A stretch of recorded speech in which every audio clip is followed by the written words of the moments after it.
Dear Konami, hi, it's me, Austin.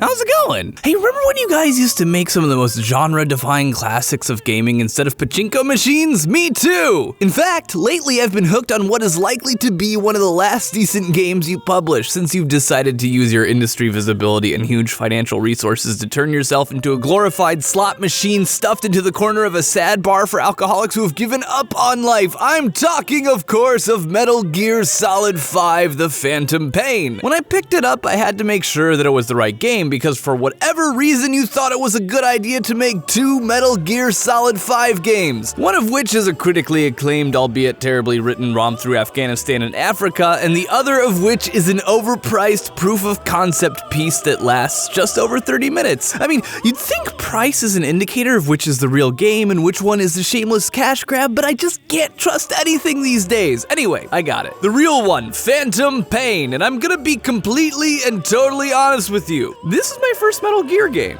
Ever. Now, before you go mining for salt and start in with your meh meh meh, you can't really appreciate the Metal Gear series until you've played every single one and beaten them and done every side mission and gotten 100% completion and read the companion guides and meh. I have to say a couple things first. 1. Fuck you.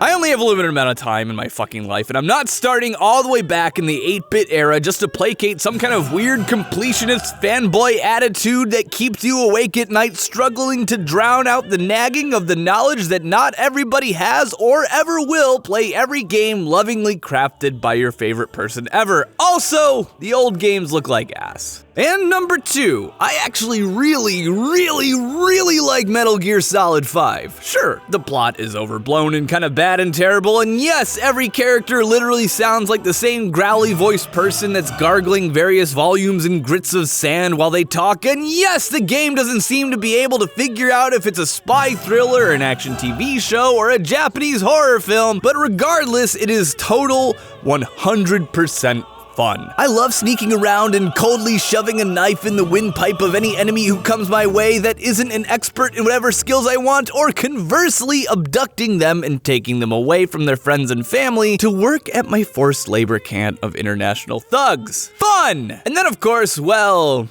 there's Quiet.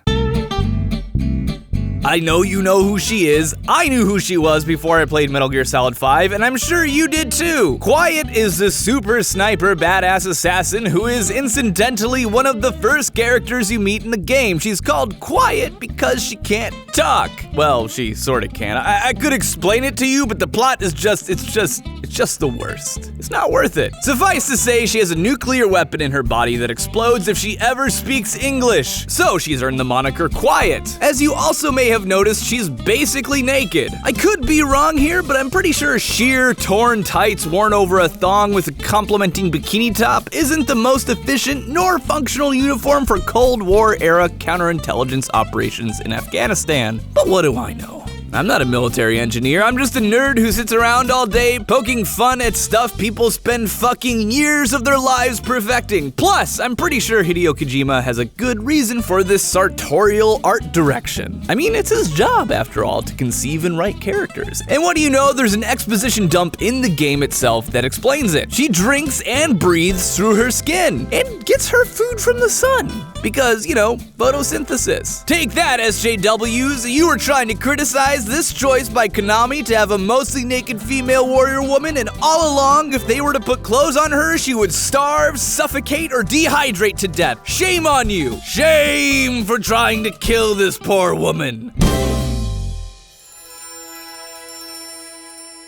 Kidding aside, I'm sure we all know why Quiet is dressed the way she is. She's still a badass who can lay waste to an entire base in minutes if you let her, and in a military ops game, that's what this is all about. But of course, I can't just ignore it. I can't ignore this, Konami! I tried and I can't.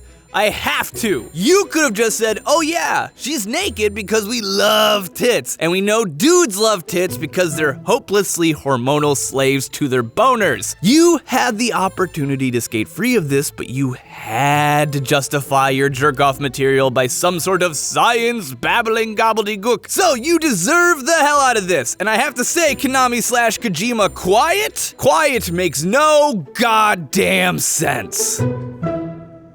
And I'll tell you why she doesn't make any sense, because I've tried to justify this about 1,000 different ways. Trust me, nobody wants more than me to be able to survive off of photosynthesis and efficiently combine bathing with rehydration, although the prospect of having to hold my breath during baths isn't particularly enticing. Let's start easy. Drinking through your skin. Humans, like most mammals, primarily consume water through their mouths, although in emergency medical situations, we can receive water intravenously with an IV. Water is perhaps the most important ingredient in all life on this planet. It's where life started, and everything from photosynthesis in plants, more on that later, to cell growth and development, to blood cells, to brains, and everything requires water. Most of our bodies are water, with even particularly dehydrated people still being comprised of over 45% of it. Water is a huge deal, and replenishing your water supply is no joke. You have to drink every day to maintain your personal health, and quiet is no exception. Unfortunately, humans don't come equipped out of the box with the ability to drink water through our skin. Our skin is pretty watertight for the most part, and unless it's carefully punctured with a needle, you're not going to be getting your required dihydrogen monoxide intake any way other than by drinking through your mouth. Of course, quiet isn't your standard issue human being. She's been modified by perverted scientists at Konami to be able to drink and breathe through her skin to justify her butt cheeks being constantly visible. Is this even possible? Well, kinda. Not for a mammal. There's currently no known mammal that gets its water any other way than by drinking through its mouth. Even whales and dolphins aren't exceptions to this restriction. Bastards. But once you open the door for non-mammals, shit starts to get fucking cool. Fish, of course, absorb water from their surroundings directly, but that requires constant submersion. Is there anything more feasible? Yup. Biologists have discovered lizards in desert climates, like this thorny dragon from Australia, that's actually able to suck moisture out of the air while retaining a high degree of water retention. Somehow, the process of evolution has made these lizards fucking badasses at doing the exact sort of thing Kojima insists quiet is capable of doing. Sweet! So all it takes is completely rewriting her DNA to be something similar to that of a thorny dragon. I'm sure that's super easy. No chance you'll get cancer from that gene therapy, no siree, especially with 1984 technology. So let's say, with some huge hand-waving bullshit accepted, Quiet, with a ton of genetic interference, could conceivably drink water through her skin without dying. Okay, cool. Check! What's next? Oh, right. Breathing.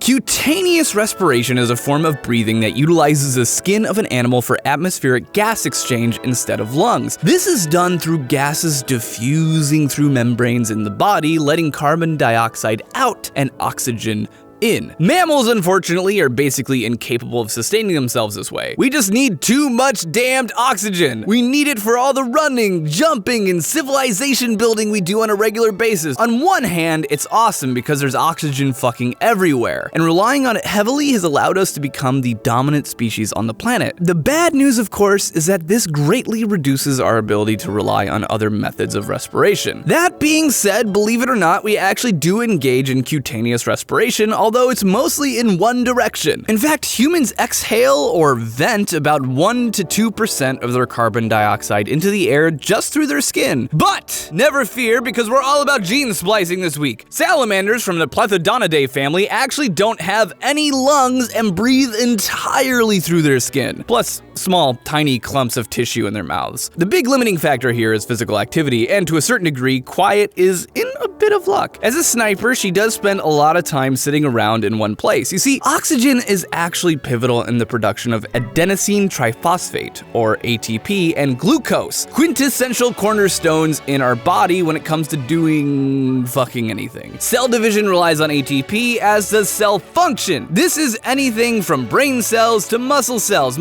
like like your heart, but also your legs, your arms, and just about everything else. Have you ever been running and your legs just feel like they're gonna fall off from the pain? That's because your body isn't able to produce ATP quickly enough for you to use it, so you're producing lactic acid in your muscles, which hurts like a bitch. If you want more info, go watch my Mirror's Edge video. I get really into it. The point is, mammals, when they exert themselves, are able to breathe more to make up for their increased energy demands. Animals that rely entirely on cutaneous respiration, however, are almost entirely reliant on internal and external gas pressures to push and pull gases out. Our lungs are fucking awesome and act like a pump to pull oxygen in and push carbon dioxide out as quickly as we could possibly need. The first time Quiet needs to run a quarter mile to get away from someone trying to murder the fuck out of her, she's just gonna collapse from exhaustion, unable to move her muscles because they literally lack the currency to engage in any laborious transactions. In theory it could work, she just, basically have to be a sloth. Which brings me at last to my favorite part. The big one! Quite possibly the most absurd and bullshitty justification for Quiet's vestiary requirements, and quite possibly the topic Hideo Kojima is most guilty of skimming the Wikipedia article for.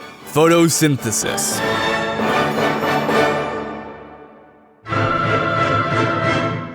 In Metal Gear Solid 5, it's explained that Quiet doesn't drink water or breathe through her mouth. Fine, whatever. She's a lizard queen, we get it. Then it's further explained that she also doesn't seem to eat either. Instead, she gets all of her nutrition from the sun. In fact, it's explicitly called photosynthesis. Oh boy.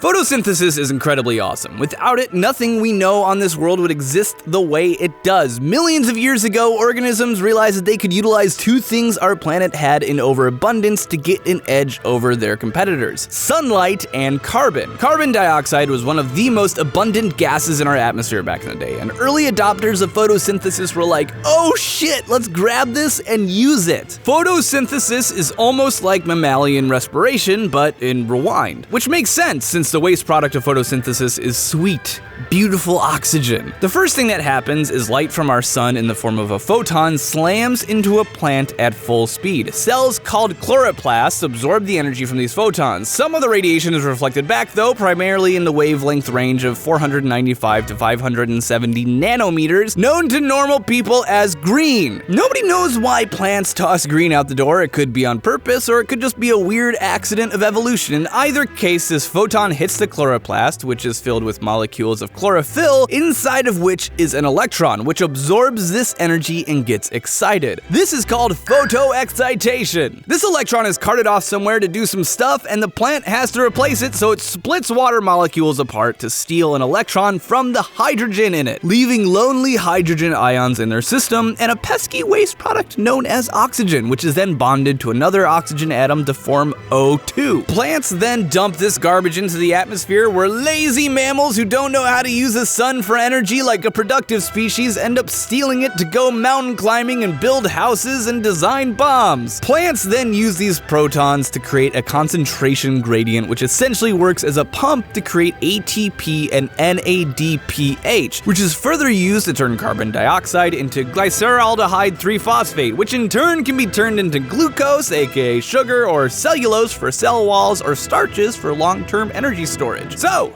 could an animal do this?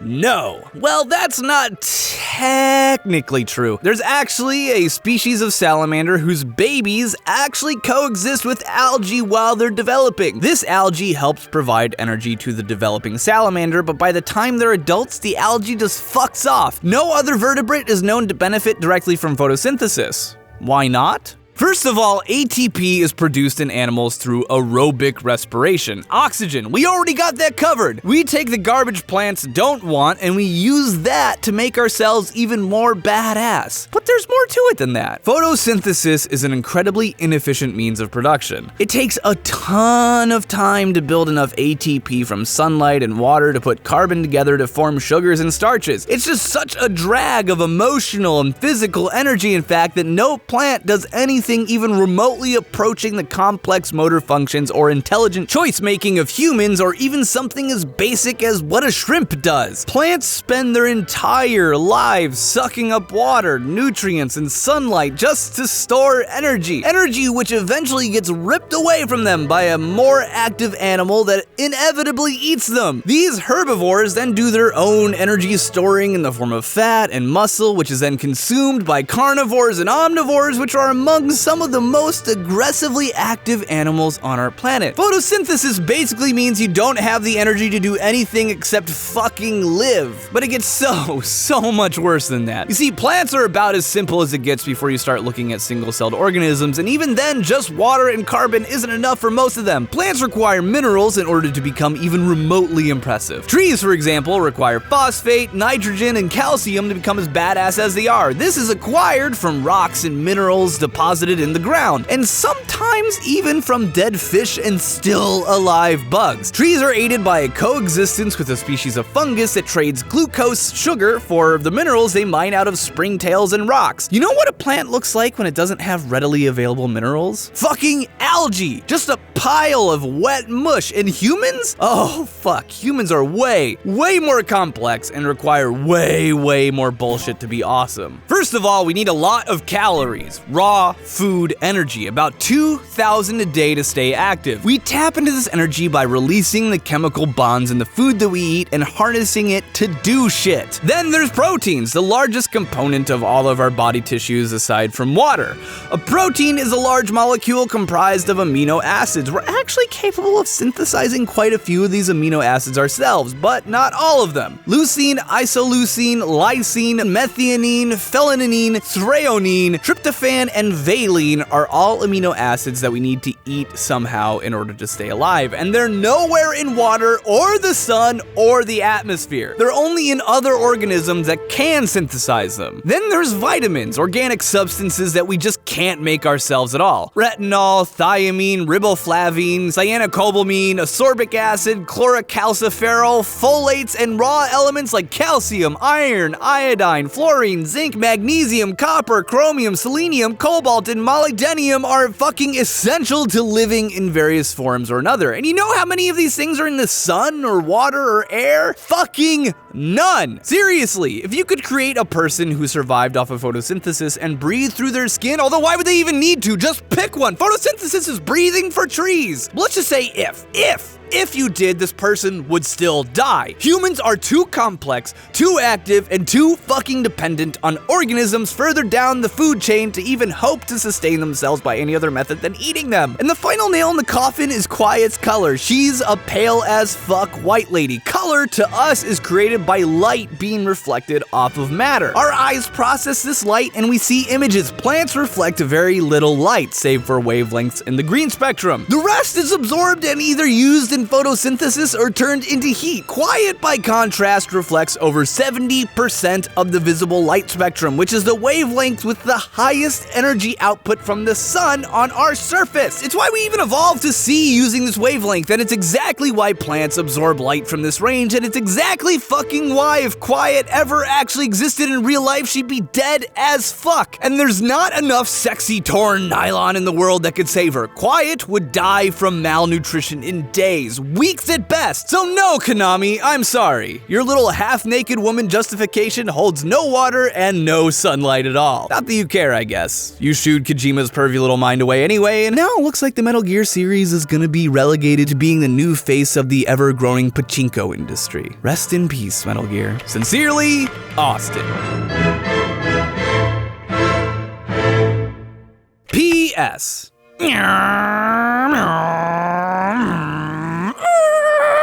Loot Crate, a box of stuff for you. Each month, Loot Crate puts together a bunch of awesome stuff focused around a specific theme and bring you a variety of stories based around this theme. Chapter 1, September, A Need for Speed. Last month, we got a bunch of stuff related to the theme of speed, including a DeLorean and perhaps my favorite item, the Fury Road art book. October's theme is horror because, you know, Halloween. You gotta sign up by October 19th at lootcrate.com/ShoddyCast and be sure to use the code ShoddyCast to save 10% on a new subscription. It's a sweet deal.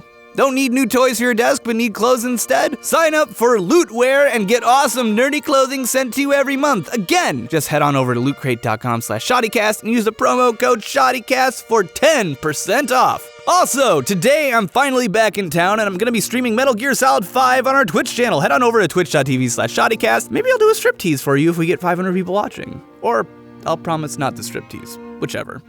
Anyway. Thank you everyone for watching my video on Quiet from Metal Gear Solid 5.